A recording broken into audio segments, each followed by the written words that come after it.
The courtroom was silent. Not the respectful kind, but the heavy, uncomfortable silence that comes before something no one wants to witness. On the defendant's bench sat a teenage boy with messy hair, expensive sneakers, and a smirk that didn't belong in a place like this. Ryan, 17, reckless, untouchable, or so he thought. The clerk read the charges slowly. Reckless driving, excessive speed in a residential zone, causing bodily injury to another minor. Ryan rolled his eyes. To him, it was all noise. He'd heard worse from teachers, from his mom. The only difference now was that a judge in a black robe was saying it. A few chuckles escaped his lips, low, almost playful, but they echoed across the marble walls like a slap. The bailiff glanced at him, surprised. The judge looked up sharply. Her nameplate read, Judge Evelyn Harper. 62 years old, calm as still water, but her eyes, they burned like truth. "Mr. Williams," she said evenly, "are you finding this amusing?" Ryan leaned back, crossing his arms. "I mean, it's just a car thing, right? Nobody died." The whisper that rippled through the courtroom felt like a gust of cold wind. His mother covered her face with her hands. Judge Harper didn't blink. "So you're saying the boy in the hospital is just a car thing?" Ryan shrugged. "He's going to be fine. I texted his brother." "Texted his brother," the judge repeated quietly. "And did you text him before or after you were caught driving 85 miles per hour through a neighborhood at midnight?" Ryan looked down just for a second. Then the smirk returned. "It's not like I was trying to hit anyone. It was an accident." An older man in the back row stood up abruptly, the victim's father. The bailiff gestured for him to sit. The tension was unbearable. Even the air felt heavy, like the whole room was holding its breath. Judge Harper sighed softly.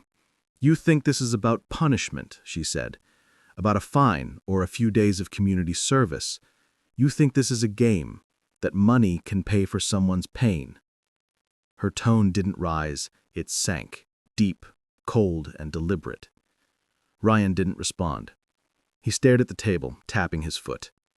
To him, this was just another lecture, another adult trying to sound wise. But Judge Harper wasn't finished.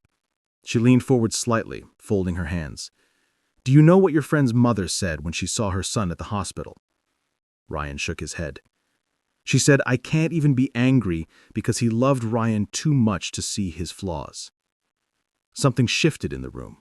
You could feel it, that invisible drop in temperature when truth enters the air. Ryan blinked but didn't speak. Judge Harper's voice softened. "You laughed in my courtroom, Mr. Williams. You think this is just about you, but the law?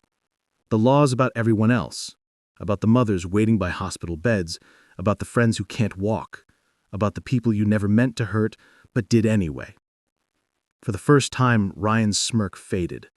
The word hospital had a weight to it now. The judge paused. She looked straight at him. No anger, no hatred, just a calm, cutting precision that came from decades of seeing lives fall apart in this very room. "Tell me," she said quietly, "if your friend doesn't wake up, will that still be funny to you?" The question landed like thunder. No one moved. Even the bailiff looked down. Ryan's lips parted, but no words came. His hands trembled slightly under the cable. Judge Harper leaned back. "You think it's just a fine, Mr. Williams," she said at last. "Then I'll make sure it's a lesson you never forget." And with that one sentence, the courtroom froze. Every eye locked on her. No one yet knew what she meant, but they all felt it. This wasn't going to be an ordinary punishment. This was the beginning of something much deeper, something that would change a boy's life forever. Long before the courtroom, before the flashing lights and twisted metal, there was just a boy who thought the world owed him something.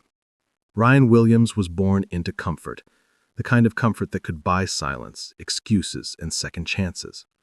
His mother Linda worked endlessly to keep the family's image spotless. His father Charles was rarely home, a man of meetings, flights, and expensive suits.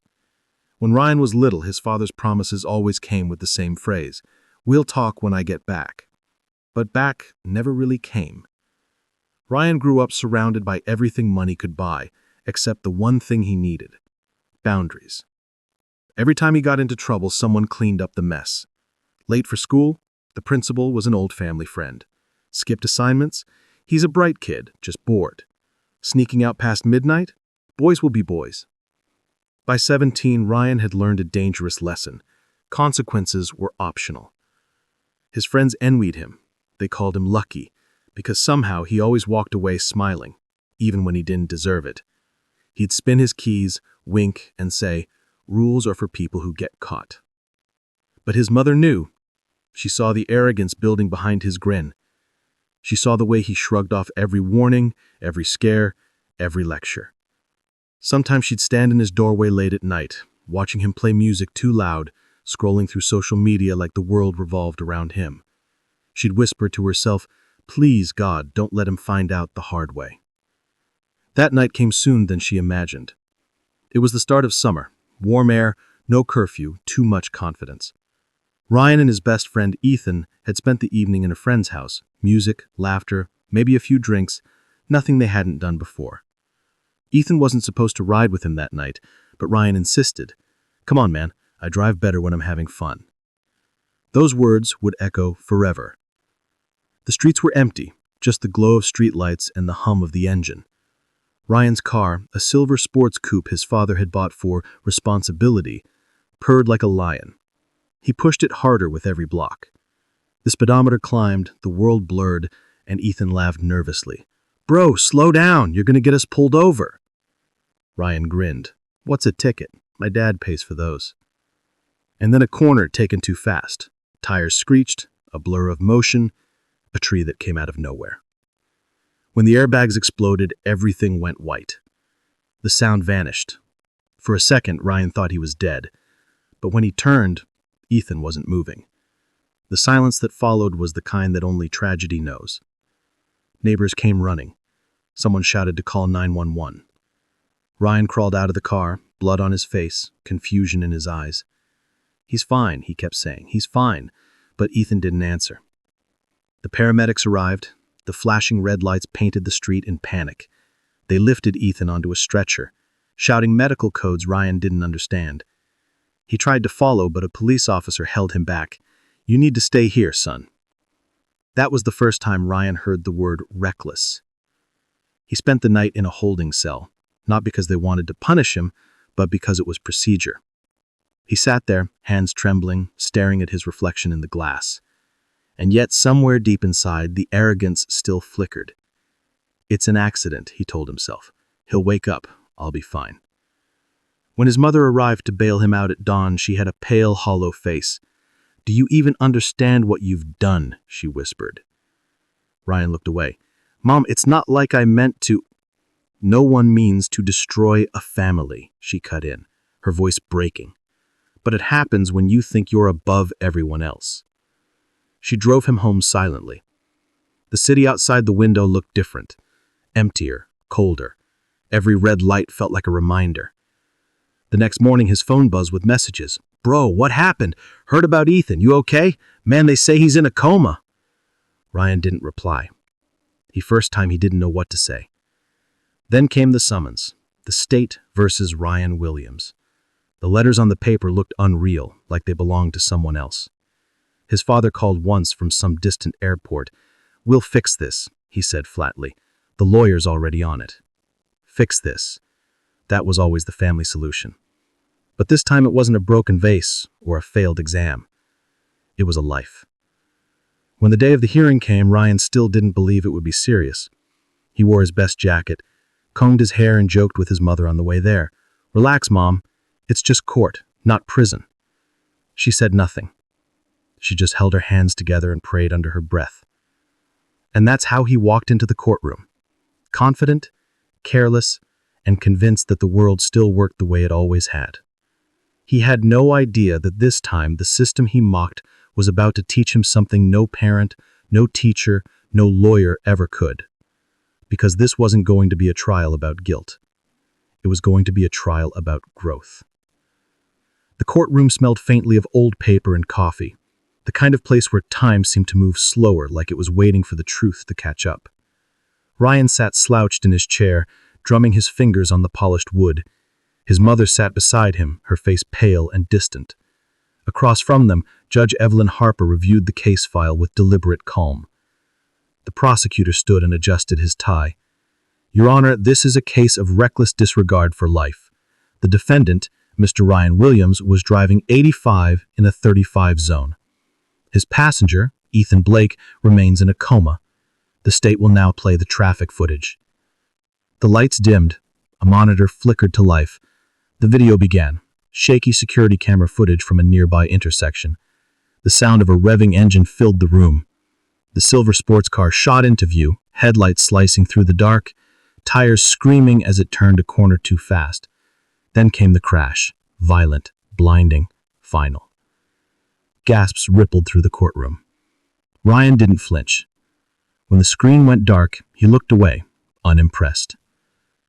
"Is that you driving?" Judge Harper asked. "Yes, ma'am," he said. "And the boy beside you, Ethan Blake?" He said nothing. "Tell me something," she continued. "When you were speeding that night, what were you thinking?" "I don't know. Just having fun, I guess." "Fun," she repeated. "And when your car hit that tree?" "I panicked. And after the crash, I checked if he was okay." "Was he?" "No. And yet here you are, calling it a car thing. Tell me, what part of this is still fun to you?" He opened his mouth, but nothing came out. His mother looked at him, tears in her eyes. "I didn't mean it," he muttered finally.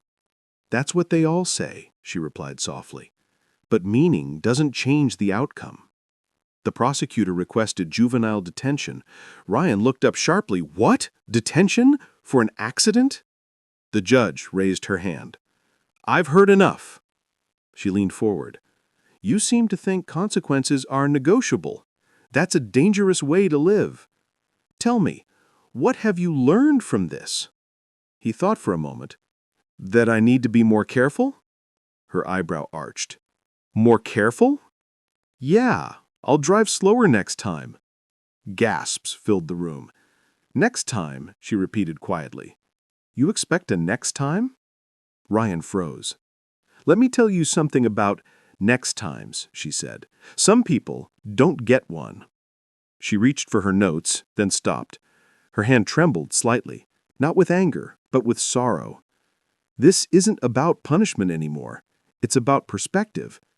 And I intend to give you one." Ryan looked confused. "What's that supposed to mean?" "You'll understand soon enough," she said. The next day, the courtroom reconvened. Judge Harper looked at him steadily. "You stand here today not because you are evil, but because you are blind. Blind to the cost of your actions. And blindness, Mr. Williams, is curable if you're willing to see." He frowned. "So what happens now? Probation? Fines?" She leaned forward. "You will spend 1 hour in the intensive care unit beside the boy you call your best friend." The courtroom froze. 1 hour, she repeated. "No lawyers, no mother, no distractions. Just you and the reality of what you've done." Ryan turned to his mother. She couldn't speak. "You think you understand consequences, Mr. Williams? Then go look at them, face to face." That afternoon, a police escort drove into the hospital. The air smelled of antiseptic and something colder. The nurse led him to room 214. "He's inside," she said. "You have 1 hour." The door closed behind him. The first thing he noticed was the sound, the steady beep of machines, the slow hiss of oxygen. Ethan lay pale and motionless, tubes in his arms. Ryan froze. He moved closer, trembling. "Hey, man, it's me, Ryan." No response. He remembered the laughter, the speed, the screech of tires, and the sudden silence after. "You told me to slow down," he whispered. "You said it wasn't worth it, but I thought I knew better." He sat beside the bed, head in his hands. The minutes dragged. Each beat from the monitor felt like a heartbeat of guilt. "I'm sorry," he said quietly. "I swear I didn't mean to." The machines didn't care. He looked at Ethan's face, his best friend, his brother, And finally, the armor cracked. He cried for the first time in years, not out of fear, but understanding. When the nurse came back, he asked for one more minute. He leaned close and whispered, "You're the best person I know. I'll make this right." When he left, he didn't speak. His mother saw it instantly. His eyes told the story. The next morning, the courtroom looked the same, but Ryan didn't. His voice was quiet. He said, "I saw what I did. Not in reports, in real life. I saw what I took from him." "What do you think justice should look like?" Judge Harper asked. "Something that helps, not hurts." She studied him, then spoke. "You will serve 1,000 hours of community service at the same hospital. You will speak to young drivers about choices, and every week you will write a letter to your friend until he wakes up." Tears fell freely as Ryan nodded. "Thank you, Your Honor."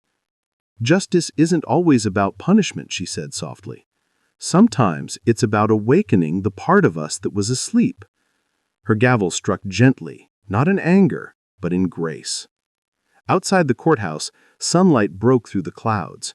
Ryan took a deep breath, his voice barely a whisper. "One sentence. That's all it took to change everything." He smiled faintly.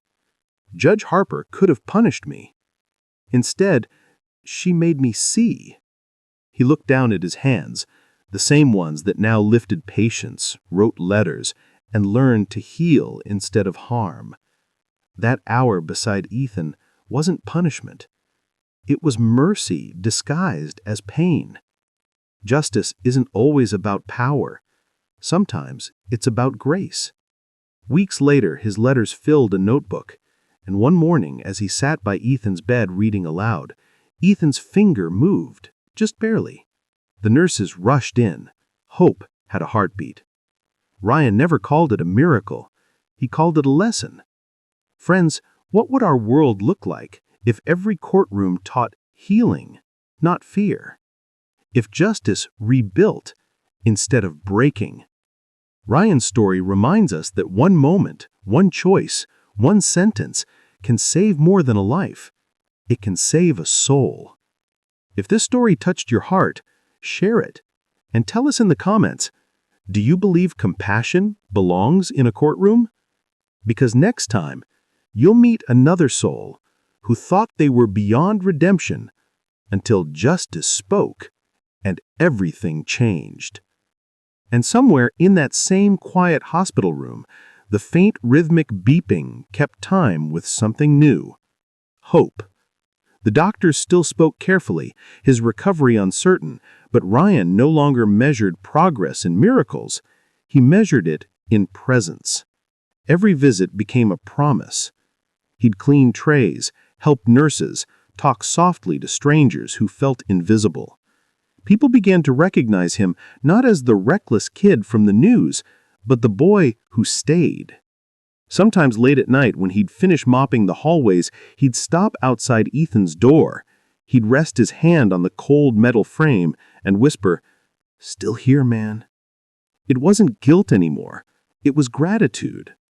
The letters kept coming, page after page of truth.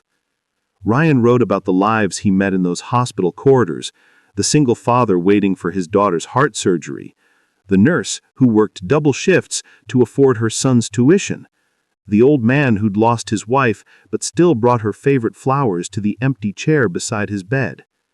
Every story reminded him that pain didn't belong only to him, and that sometimes healing wasn't about being forgiven, but about learning how to give. Judge Harper never called for him again. She didn't need to. She had seen the change in his eyes the day she gave him mercy instead of bars. But she did receive one letter, a simple note from Ryan that read, "You were right, Your Honor. I finally saw. Thank you for giving me a sentence that taught me to live."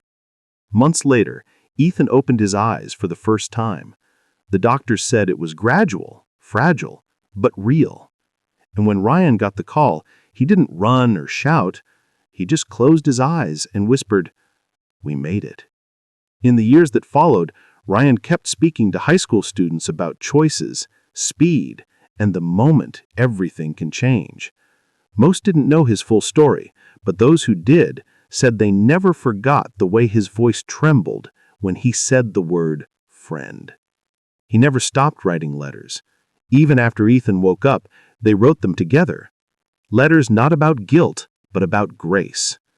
Letters that reminded people that justice can still have a pulse.